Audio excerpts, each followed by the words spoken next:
Welcome to everyone. Thank you for coming out tonight between, I'm sure, a million practices and games and homework and everything that's going on at home. I want to introduce tonight Dr. Elizabeth Englander, who's with us from the Massachusetts Aggression Reduction Center. I've had the opportunity to attend her workshops before and have found her to be a wonderful, engaging speaker, and I hope you will also. I wanted to let you know that on the table outside of the auditorium, there are some exit surveys, and if you're interested after the presentation in providing us with some feedback on whether it was helpful to you, what was helpful, and what next steps would be helpful, we would love that. And I also put my email address if you'd rather just take it home with you and email it to me if that's easier. And this is the first night in a two-part series. On Tuesday, October 1st, we'll have a second part, which you don't have to have attended this one, but it is going to be more of a tech-focused evening with Diane Horvath, our technology integration specialist, and Owen Okorkora, who's our technology person for the town of Medfield. And they're going to talk a little bit more about the how-tos of supervising your child's use of social media. And we'll also have some students from Medfield High School here to talk a little bit about the student lens and their experiences. Okay, without further ado, I'd like to present Dr. Elizabeth Englander. Thank you. Good evening, everybody. I want to reiterate thank you. I know how hard it is to come out after a long day, and hopefully I'm going to make it worth your while. What I'm going to talk about tonight is I'm going to talk about some of our research and field experiences in dealing with social media and kids and cyberbullying.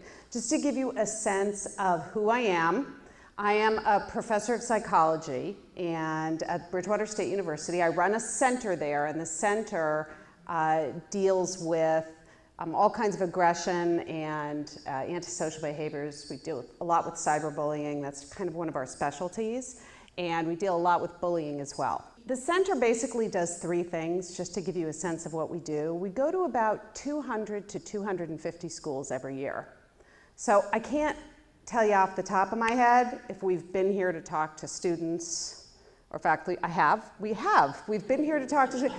In my defense, it wasn't me personally, yeah. I sent some of my students, right? Right, okay. That's the model that we work with, is I send my students to teach your students. Because what we find is that slightly older kids do much better in talking to kids about social behaviors and what they can and should and shouldn't do. So how was it? It was good. Okay, that's good. That's what I like to hear. Okay, so we're also a pretty active research shop, and I'm going to show you a little bit of that, but I'm really not going to go into that in detail tonight, but I'll show you some of the things that we found. We also deal with other groups. So, for example, other stakeholders. I might go out and educate pediatricians or lawyers or other people who get involved in these issues. What we're going to go over tonight, a few issues on helping kids be really successful online. This is a really important issue. Kids are going to be using digital communications their entire lives. And they have to learn how to deal with these kinds of communications. It really is a central skill in a way it didn't used to be. But it's not a technical skill.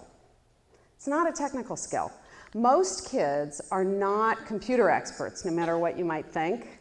Most kids are what we call appliance users, which means they know how to push the buttons, but they really don't understand the inner workings. But that is okay.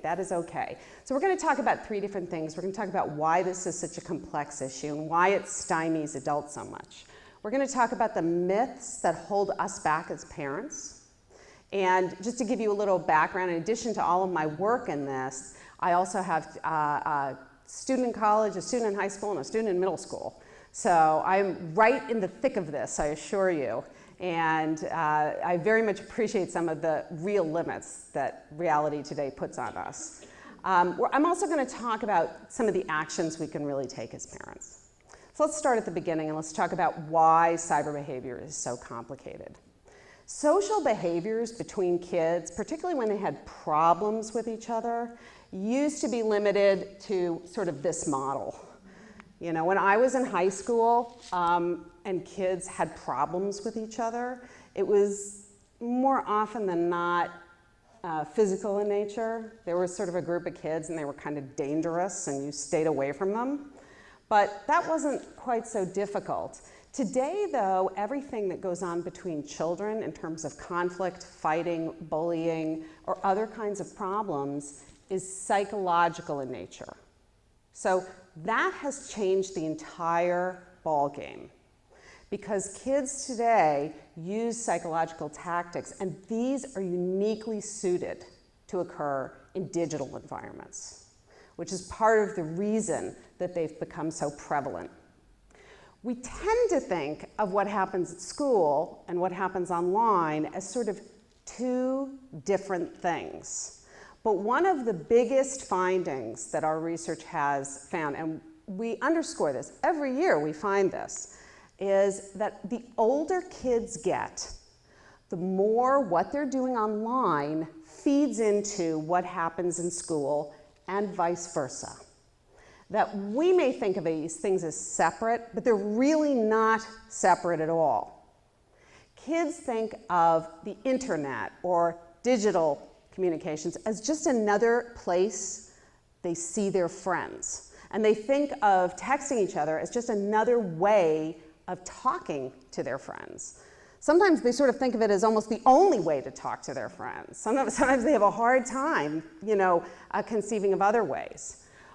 If you look at what happens to kids in elementary school, when kids report problems to us, don't worry, this is like the only data I'm going to show you. It's not going to be boring, I promise. But if you look at what kids do in elementary school, most of the problems they see happen in school. Some of them happen online, and some of them happen in both, but most of them happen in school. But by the time you get to high school, it's completely flipped. By the time you get to high school, it's actually rare for there to be a fight or a bullying situation that doesn't have an element of it that goes online. That's actually rare today. But what's interesting to me is that despite this, a lot of times we forget to ask kids, is any of this problem also happening online? We forget to ask that question.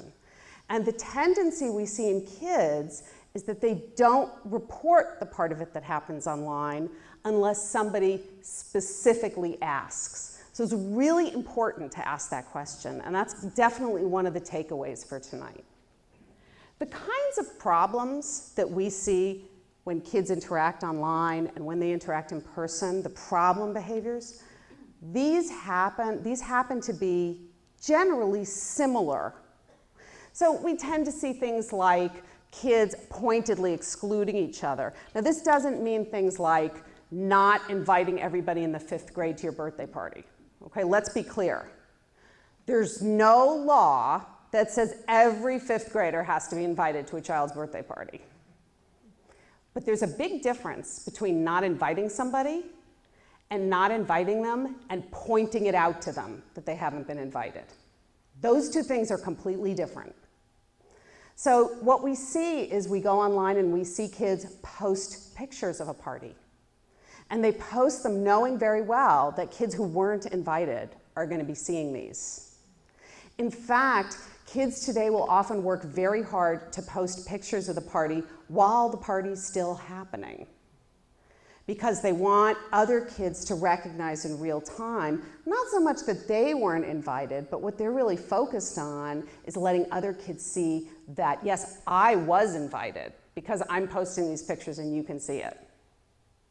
Now, in person, this kind of thing could manifest itself totally different. So online, you might have a discussion or a post about an event. In person, maybe you would have kids showing some sort of souvenir. So like if there was a big party and they gave out t-shirts at the party, the kids say, on Monday, everybody wear your t-shirts. A lot of times when they do that, again, they're not really focusing on trying to make other kids feel bad. they're much more focused on trying to make themselves look good. And that is just one of the characteristics of early adolescence, and adolescence for that matter, but particularly early adolescence. So these are the kinds of problems we see. We don't see so often things like threats or anything like that. It really tends to be cumulative and subtle. And kids, generally speaking, cope really well with it if it happens once. When we begin to see problems and distress, then what begins to happen is it's happening repeatedly over and over again. And that's really where we see the problems. Another big sea change that we're seeing online right now has to do with a change from a text-based kind of communication to a picture-based one. Probably in the field, anecdotally, we hear the most about this in 6th and 7th grade girls. That seems to be sort of the peak right now. These girls are going to grow up, so I don't know if the new 6th and 7th grade girls next year will do the same thing. But this is where we're hearing about it most often. So you might remember that people used to joke about how Twitter was only 140 characters, right? But it turns out that that's way too long and way too much trouble.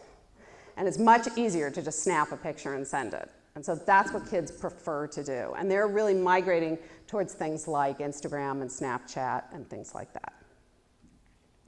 Some of the myths that we tend to think about as parents, or many parents tend to believe, that are really going to kind of hold us back in terms of helping our kids adjust to this. One of them is the sense that you have to know about every single website your children go to. First, I'm going to tell you, good luck. Really, good luck. Because realistically, they go to many sites when they're not with you. And the idea that you're going to know every website that they visit is a pretty long shot. But the good news is that this is actually not necessary. And the reason it's not necessary is that there are certain issues that happen across all these different websites. If you understand the underpinning issues that are so tough to deal with, then it really doesn't matter if the issue is happening on Instagram or on Snapchat or on Kik or on Ask.fm. These issues are the same across all of these sites. So the issues are things like photo sharing. Photo sharing is one of the prime things that I'm hearing anecdotally about in the field. And it has to do with kids taking photos and posting them online or sending them to people and not asking the person in the photo if they care. Not asking anybody's permission. Taking photos without asking permission and sharing them. That seems to be one of the biggest issues. Related to this is tagging people on photos. So tagging people on photos basically means identifying the person in the photo. So that if you're looking at a photo on Facebook and you mouse over somebody's head, a thing will pop up that will say, "This is Elizabeth Englander." That's a tag. Tagging people on photos without their permission is definitely not cool. But we see a lot of it, and most of the time kids report to us it doesn't cause a problem with them and their friends. But sometimes it causes huge problems, and that's one of the things that changes. Posts about other people or comments to people. So remarks, frequently where kids are trying to look really smart or clever or funny or cool. But these remarks impact or sort of target somebody else. Jokes that don't come off as funny. It's interesting, when you look at 5th and 6th graders and 7th graders, they are, particularly among boys, they are desperate to look funny. They are desperate to look funny. I don't actually remember this from my own middle school year, so I don't know if it's a generational thing, but kids today are trying really hard to come across with a certain image online. And one of the results of that is that they stop thinking about the impact of what they're doing. And they're much more focused on that as a goal. Gossip and rumors, that cuts across every single website. Taking on somebody else's identity or taking on no identity.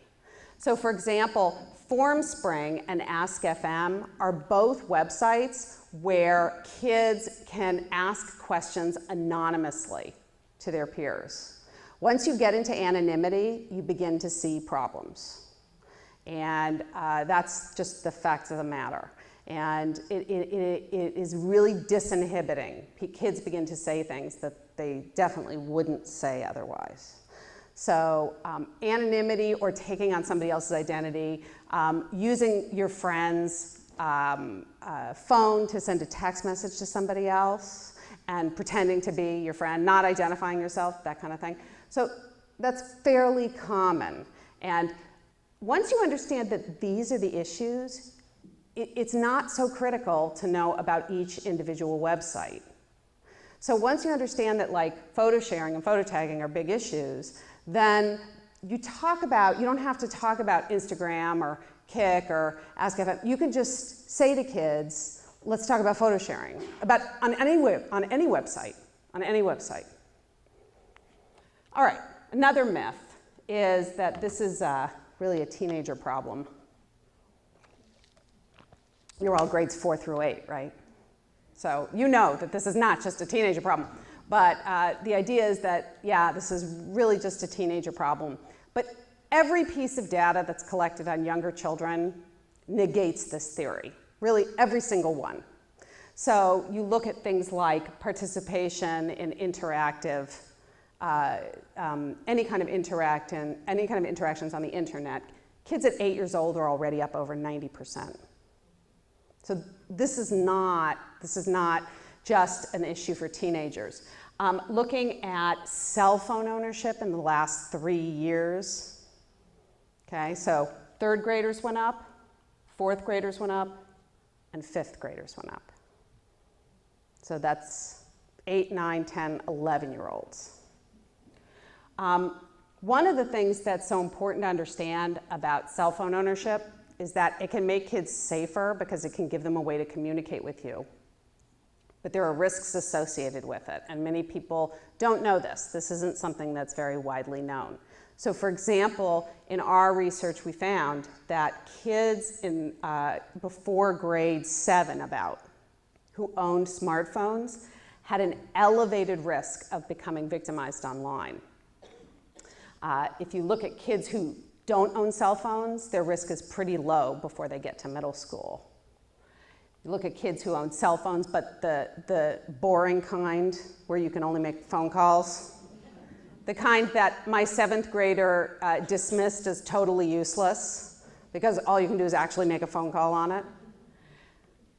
Those are the smartphone owners. And you can see the risk for kids in grades 5 if you owned a smartphone was much higher than if you don't. And it's just an opportunity issue. That's all it's about. These are kids who have a lot more opportunity to get into trouble because they are online a lot more, because they have a device with them at all times. Facebook ownership, Facebook participation has gone way up in the last 3 years. Now this data was gathered on kids in grades 3 through 5. So they're a little bit younger, but not all younger than the ones you're looking at 4th and 5th graders. But what's so striking about this is that this particular study, no child was over 11 years old. So what's the age for Facebook? Does anybody know? 13, that's right. And just for the record, your children who may tell you that you are the only parent of an 11-year-old on the face of the planet who is not in Facebook, you can always tell them that I don't let mine do Facebook either. So you know at least one other that you can cite. But the thing is that what we find when we look at kids, when research looks at kids who get onto Facebook before 13, we find that usually about half the time their parents know about it, but they're okay with it because they look at the 13-year-old limit as sort of arbitrary or kind of meaningless. It's not set by Facebook. The age for sites like Facebook is actually set by the feds. It's a regulation by the federal government. And basically what it means is that if you're a website that collects data on your users have to be at least 13 years old. Facebook collects reams of data on its users. That's why they have to abide with the 13-year-old rule. During the early years, one of the things that changes, and for the children in this school, at the younger age, this will still be true, but it will be beginning to change by 8th grade, is that most of the problems that we see in kids in grades, say 4, 5, and 6, happen on games, on gaming sites. Before grade 4, a lot of the games are really gender specific, are not really gender specific, excuse me. And then around grade 4, we begin to see the boys and the girls peeling off into more gender specific games. But we also see problems in their interactions in those games. That changes by the end, by about 8th, 9th, 10th grade. And what you begin to see around 8th, 9th, 10th grade is that even though the kids actually do much more aggressive games for the most part, that's not where most of the problems, the social problems, happen. Because what begins to happen with older kids is they begin to see the whole psychological attack thing as sort of part of the gaming strategy. So they look at it and they say, well, it's not a personal attack, they're just trying to get under my skin to win the game. So they interpret it completely differently. But in games that happen on younger kids, especially on preteens, that's the primary place where we see problems. The third myth is that adult predators are the major threat online. That's the thing that children are most likely to have problems from. Now, I know that this is an issue particularly in Medfield right now because of some recent incidents that occurred, but statistically speaking, the odds that any given child is going to be hurt by a predator, an adult online, is much lower than the odds that they're going to be hurt by another child. If your child is being targeted by somebody online, it's overwhelmingly going to be the case that it's another child at their school. That's overwhelmingly the case. That doesn't mean that other kinds of victimization don't happen.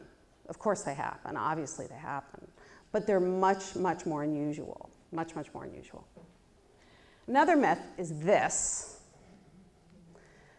You might remember telephones. I don't know if you remember telephones. Those of you who are under 40 may not remember telephones. But they were these heavy things. They were heavy, and they were tethered to your living room wall with a cord. If you were really fancy, you had a second one in the kitchen that was on the wall. Remember those? Okay. You couldn't go anywhere with them. You just had to sit next to them and talk. But this object is not a telephone. It's not a telephone. This object is a computer. It's a mobile computer.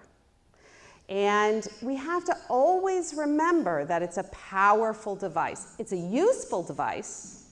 It's a useful device, but it's a powerful device. And we're giving it to young kids. So a lot of times parents ask me, you know, what is the age at which I should get a child a cell phone? And the answer to that is that there's no prescribed answer. It really depends on you and your child and what their schedule's like and what circumstances they find themselves in. But it also depends on what that device can do. Are we talking about some, CVS special that just makes phone calls? Is that what we're talking about? Or are we talking about an iPhone? Those are computers, and that's a different kettle of fish. So those are the things we have to think about. Fifth myth. You may have noticed that a lot of time kids get advice in internet safety things, and the advice says something like this. Be sure to look at your privacy settings. Be sure to set your profile to private. So I just want to be crystal clear so that your kids get this from you too. There is no such thing as privacy. on social networks. There's no such thing. Even when you set your privacy settings, even one person can copy everything you've put online and send it out for the whole world to see. So the idea that it's private is not what you and I mean. When we talk about private, we mean that it can't be revealed to everybody and their brother. But the truth is that it can be. Many kids don't understand this. It's still true today that 50% of the kids that we study believe that if you set your profile to private, then your photos cannot be copied. That's completely untrue. It's completely untrue.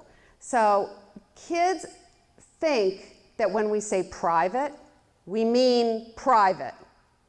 That's what they think we mean. This is not a shock, right? I mean, we're using the word private. But the truth is that there is no such thing as privacy on social networks. So that negates a lot of the arguments that I hear from kids, like, I don't want my mom seeing what I do on Facebook. It's private. Well, actually, what you do on Facebook isn't private. There's ways to have private conversations, but Facebook is not one of them. So keep that in mind next time you hear that argument. What can we do as parents apart from this? All right, so the first thing that I want to talk about is the sort of kerfuffle that people get into over the whole issue of whether or not they should actually monitor what their teen or their preteen is doing online. What should they actually be doing in terms of monitoring? And, you know, I think that the idea originally of monitoring kids online was to control what they had exposure to.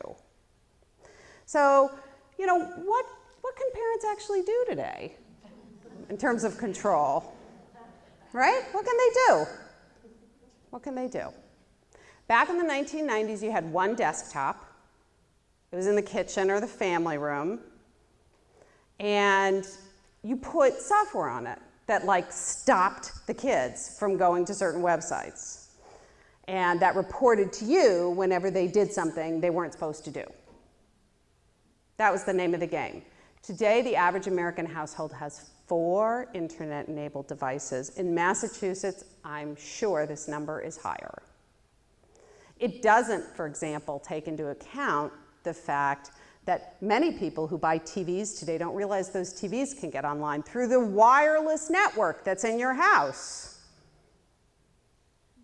So, you know, and soon, as we've all read, like in magazines, right, it's going to be our refrigerators that are going to be online, and, you know, you'll come down someday at 2 in the morning and your kid will be watching the refrigerator.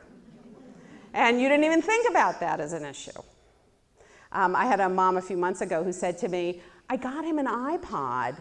I didn't realize that with Wi-Fi and an iPod, you can do everything that you can do with a cell phone. I thought it was like a music playing thing, you know, like a Walkman. Okay. All of these devices get online. They all get online. How are you going to watch all of those? That's a pretty challenging ticket. Now, let's just say that you are really good at this, and you manage to have an iron lock on every device that walks into your house. Well, oops, because they can get on the internet anywhere. They don't have to get on it at home anymore.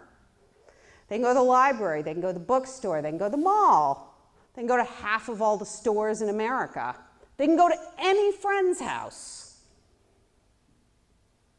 What are you going to do? I mean, you could lock them in a closet, take away all their devices and lock them in a closet. That might work, but short of that, you're not going to be able to completely control what it is that they do. So what's the point of monitoring them? if you're not going to be able to control everything they do, and you're not trying to do a gotcha game where you catch them at doing something really naughty, what's the point? The point is to remind them that what they do online can be seen by other people. You want them to think before they do things. So how do you train kids to think before they post a picture online, or before they post a comment online, or answer something? How do you train them to do that? Well, you could talk about some of the future issues. You could say to them, someday when you're up for a seat on the US Supreme Court, do you really want them to see these photos of yourselves that you've put on Facebook? You could do that. Or you could even say something a little closer in time, right? You could say, when you go to college, they may see some of the things you've put on. But you know, the truth is that when you're 13 years old, when you're 12 years old, college is a lifetime away. For you and me, it's like a week. For them, it's a lifetime away. So that's a very distant bell, but you still want them to think about the future. So the purpose of monitoring kids today is not to say to them, I want to catch you doing something bad, or I want to lock down everything you see. The purpose is to remind them that people see what they put on Twitter, that people see what they put on Instagram, that it's not invisible. And that's what you want to train them to think about. You want to train them to see social media as something that's a public forum, not a private place. And that's the reason to do it today. In the 90s, we had two options. We could do the lockdown control thing, or we could talk and educate kids. Today, discussion is really the only option we have left. There really is no other option because we really cannot lock things down. I have to tell you that every time I do one of these parent evenings, I get a question from somebody who says, how do I prevent my child from using Snapchat or Instagram or Twitter? The answer is, there's probably no way to prevent them. But what you can do is talk with them about why you think they're not ready for it and what you think is going on, and sort of cross your fingers and hope that the relationship carries you at least a little while. What do you want to talk about? First thing you want to talk about is that talking in person is not the same thing as texting people or talking on Facebook or messaging. These things are not the same. They're fundamentally different.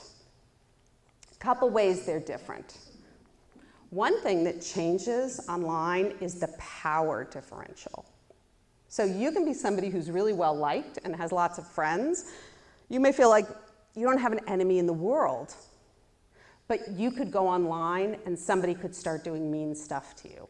Because online, all the power differentials shift. So kids sometimes go online thinking, you know, I'm not in a fight with anybody. Nobody's mad at me.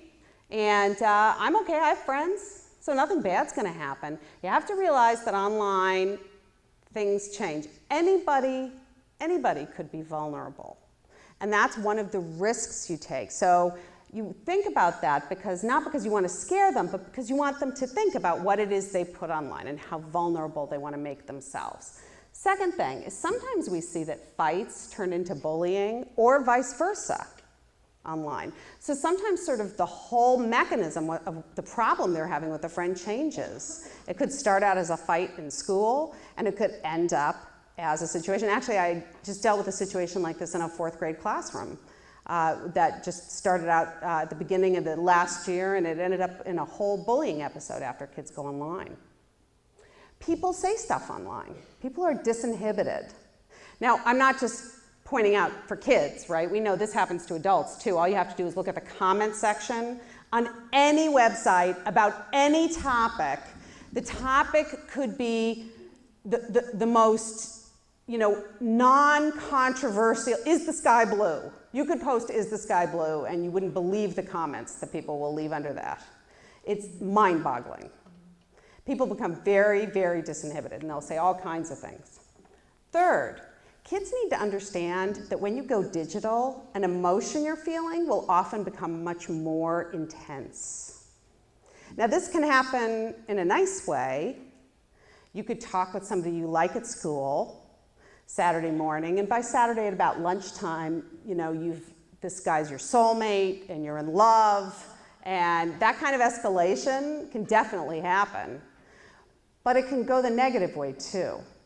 So if you're riding to school in the morning on the bus and you're upset because it's 45 degrees outside and your mother made you wear a sweater, if you can imagine such a thing, and so you're texting your 37 girlfriends telling them about your Nazi mother who made you wear a sweater when it was 45 degrees outside. You're annoyed when you get on the bus, but by the time you're texting back and forth with your friends about it, by the time you get off that bus, you're going to be mad, not just annoyed. And that escalation is, we have been able just to demonstrate in the research, it's really easy to elicit in kids. And it's an effect called cognitive priming. We've known about it for a long time, but we didn't see it very much before digital tech. It used to be a very rare thing that happened. But we'd see it a lot today. Kids need to remember that in digital environments, when you can't see or hear the other person, there are consequences of the fact that you can't see or hear them. That has consequences. So for example, one of the consequences of not having the person in front of you is that you change your focus from them to me. So you stop thinking about, oh, what's going to be the impact on them? I'm posting this really creepy picture of my friend. Isn't it hilarious? Everyone's going to think I'm so clever and I'm so cool and I'm so funny. And you're not thinking about how it's going to impact the kid who's in the picture. You're just thinking about yourself and how it's going to impact you socially. That's very natural. But once kids are aware of this effect, they can guard against it. They can think about it and say, well, it's not just about me. Think about how much information you get from seeing somebody's face. All the things that are conveyed by looking at someone's face or their body language. And when you don't have any of this information, you don't hear their tone of voice, you don't see their face, you don't see their body language, you see a lot more language and remarks and comments that are sort of thrown out and just thrown out very carelessly. Sometimes we call this negligent cyberbullying because it's not really intentional per se. The goal is not to hurt somebody, it's just that they weren't thinking when they did it. Now, after the fact, you and I look at this and we say, how could you have done this? Like, didn't you realize how this was going to look? But again, that's not how you think in that kind of environment when the person's not in front of you. Also, when the person's not in front of you or you can't hear their voice and they don't use punctuation, it can be really hard to know what they mean. So if you look at a statement like this, what does it mean? Does it mean, I'm not mad, which means I'm mad, right? Or does it mean, I'm not mad, which means I'm not mad. I'm really not mad. There's no way to tell. Incidents that begin or are perpetuated online, which are increasingly common in this population, often the source of them is a misunderstanding from not seeing the person's face, not having the person in front of you, not hearing their tone, and them not being careful about when they're posting something. So the other child doesn't really know what they mean. And that's very, very common. Another issue is why it is that people, and kids particularly, put things online that are sort of unfathomable. You can't figure out why they would have done this. And there's a couple of things psychologically that tend to sort of trick people.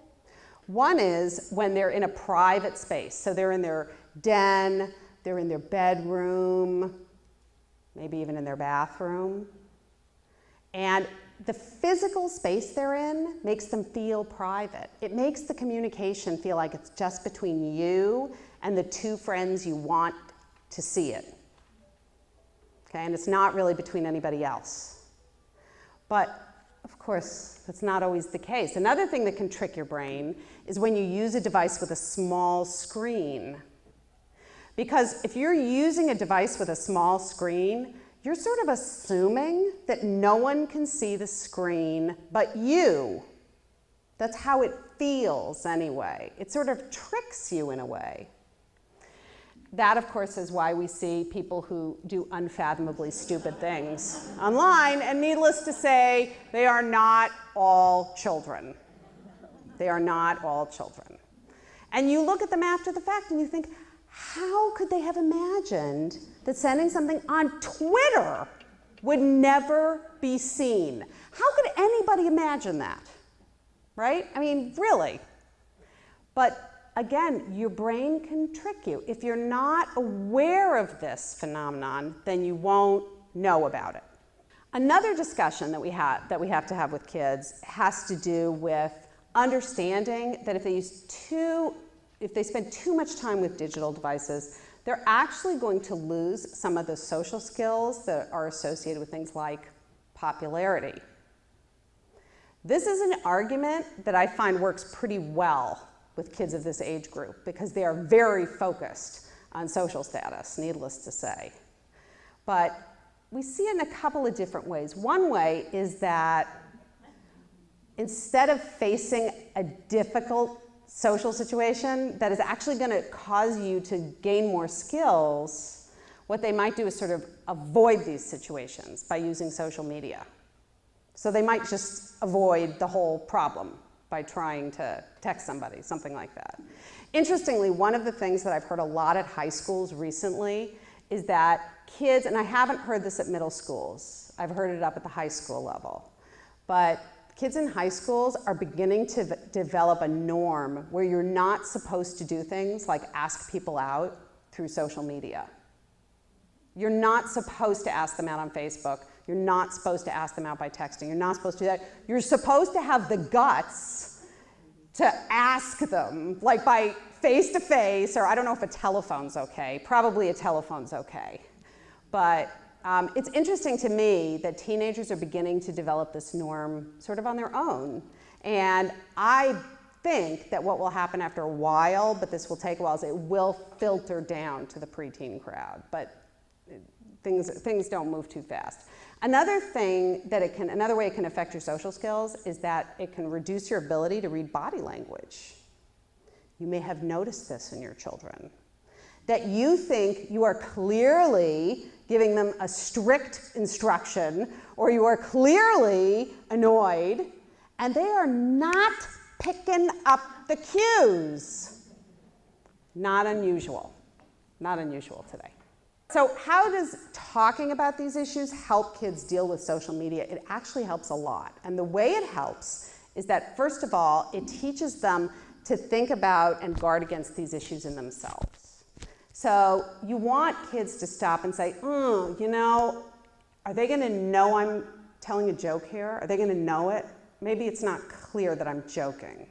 Or, you know, maybe instead of texting my 37 girlfriends on the bus, I'll just wait till I get to school and talk to them, because maybe that will make me feel better if I do that. That kind of thing. So you want them to sort of guard against it in themselves. But you will also want them to understand when they get things from other kids that are careless or inflated, why it's happening. So if they get something that sounds really angry from their best friend, instead of flying off the handle and doing something mean right back to them and starting World War III, if they know something about these issues, they might say, you know, that came across as really hostile, but I don't really think he's mad, so I'm just going to wait and ask him because maybe he didn't mean it that way.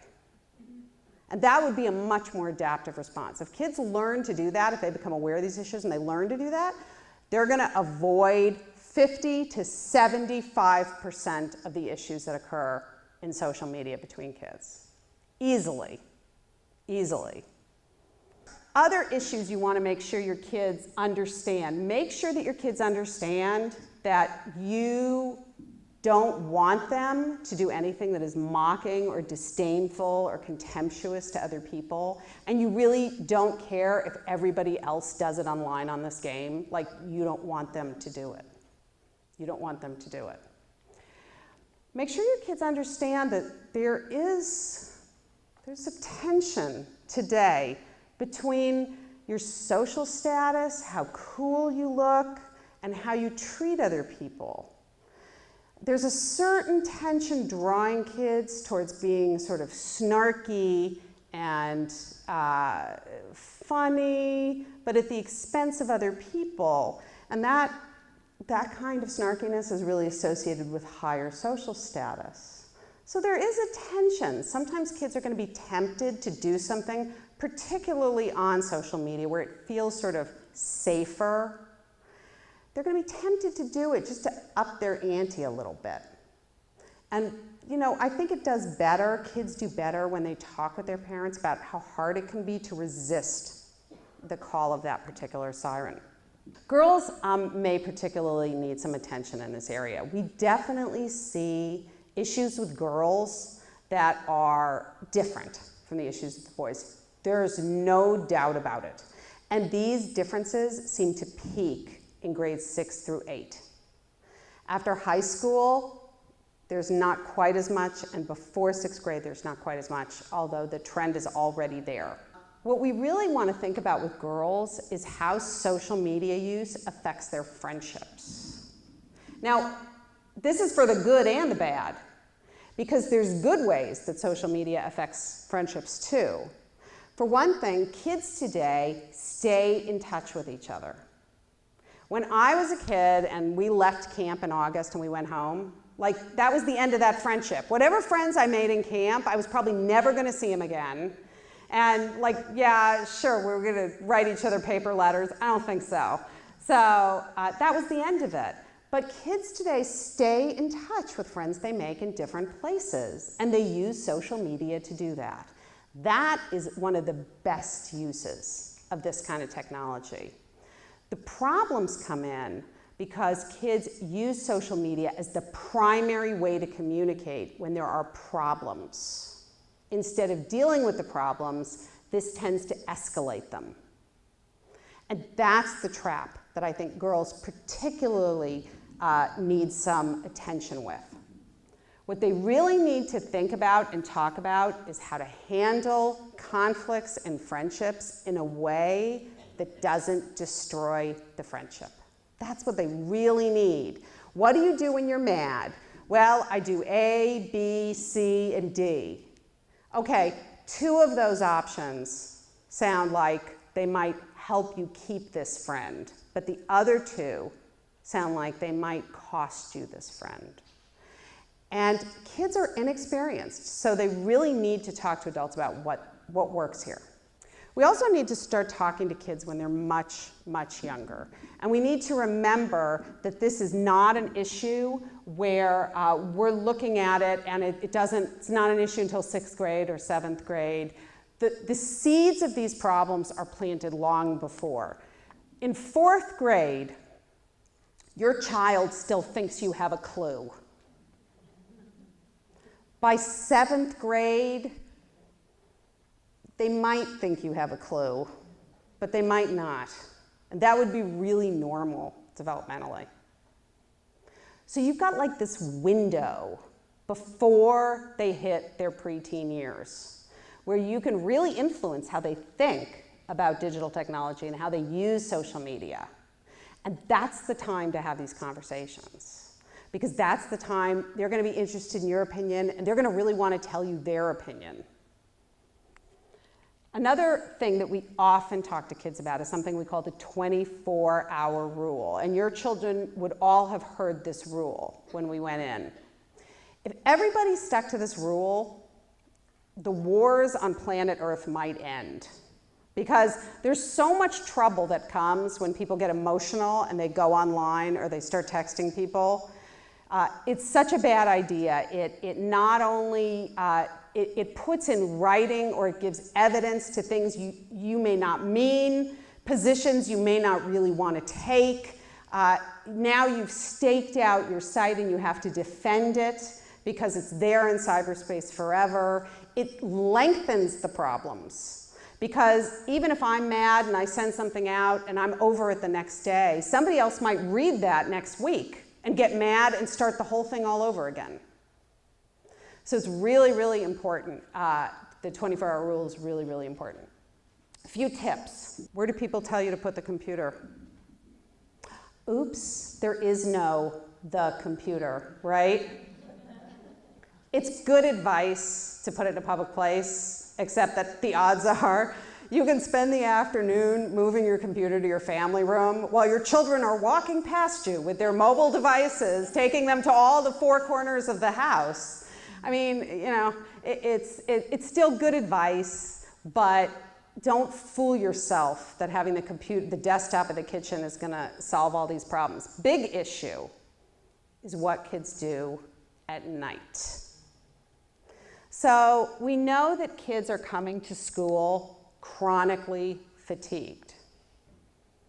This is a really big health problem. This is not just well, it would be nice if we could sleep enough. Children need to sleep. Children, particularly in their pre-puberty growth spurt, their brains go through growth spurt, their bodies go through a growth spurt. They need to sleep. Yet despite that, kids almost universally tell us that they text late at night or surf the web, almost always on a mobile device, on a tablet or a cell phone, while their parents think they are asleep. Most kids say they only do this 1 to 2 hours a night, but they do it almost every night. That's 2 hours a night you're losing.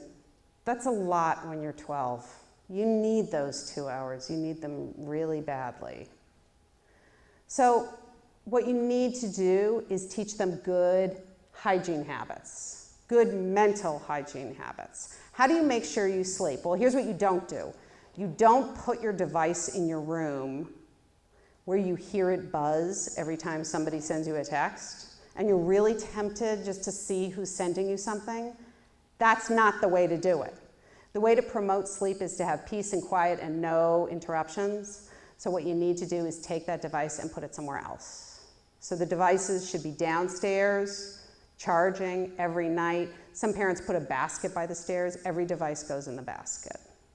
And then the basket goes in your room till the morning.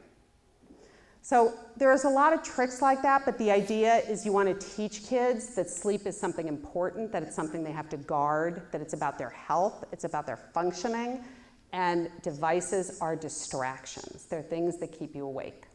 Remember not to endorse breaking the rules. Whatever the school's cell phone policy is, you really should abide by it. If you think it's stupid, then you should bring it up with the school administration about why you think it's stupid. You should go to the school board and talk about changing the policy. I mean, there are appropriate ways to get around stupid rules. But the inappropriate way is just to say to your kids, we just won't pay any attention to this rule. Sort of like letting them on Facebook before they're 13. Once you teach kids that the rules do not apply to them, you're setting yourself up for an adolescence you will remember. I promise you.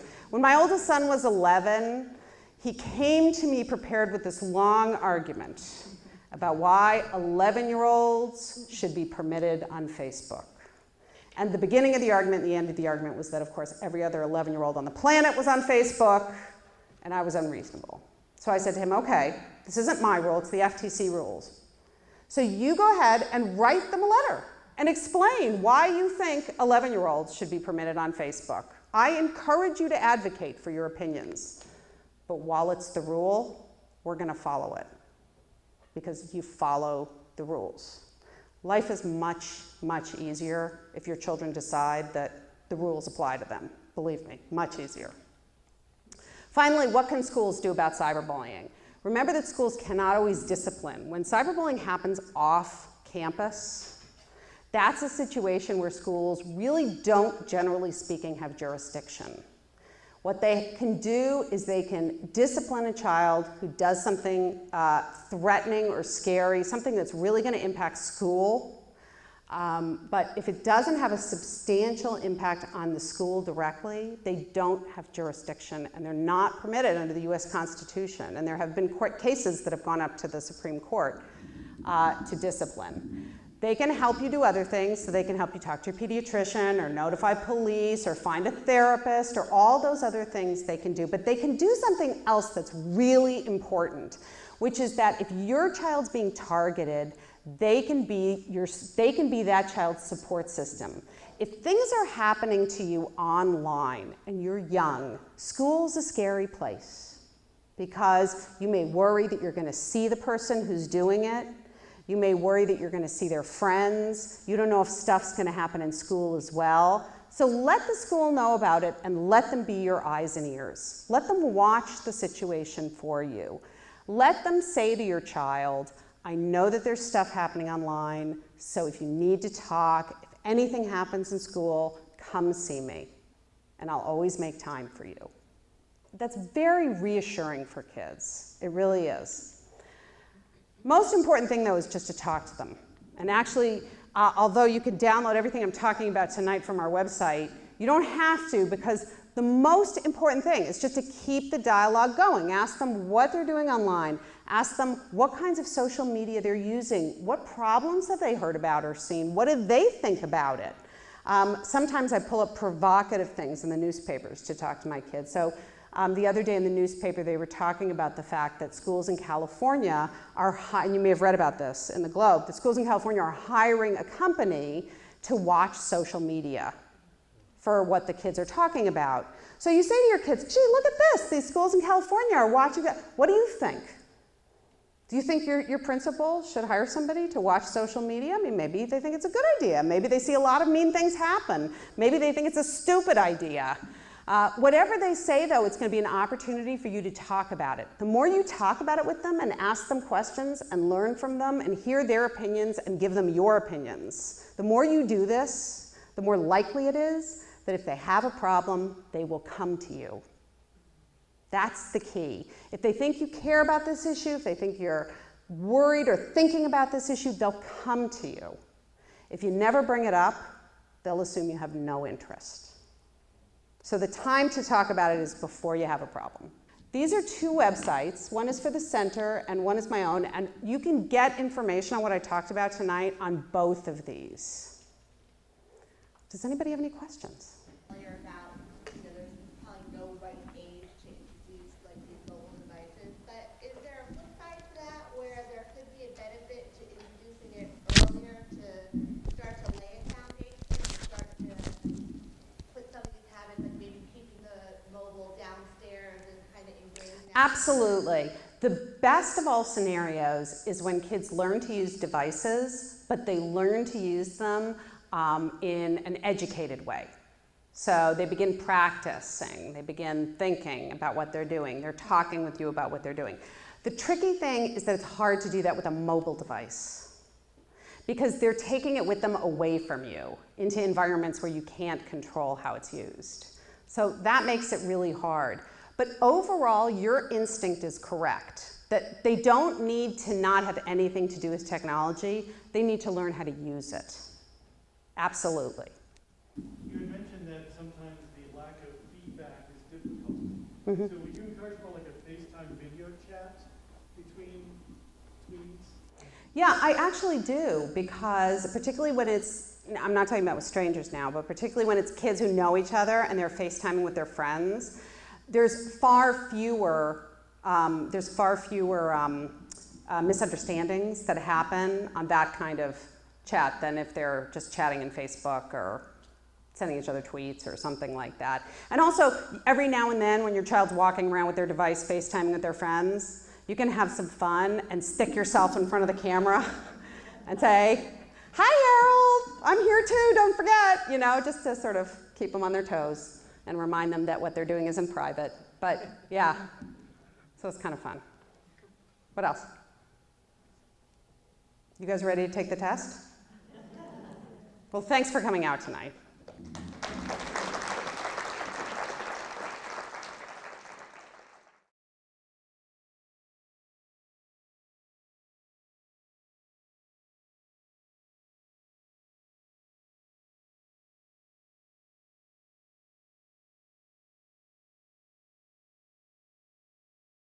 I'm Roberta Lynch, and you're watching Medfield.tv.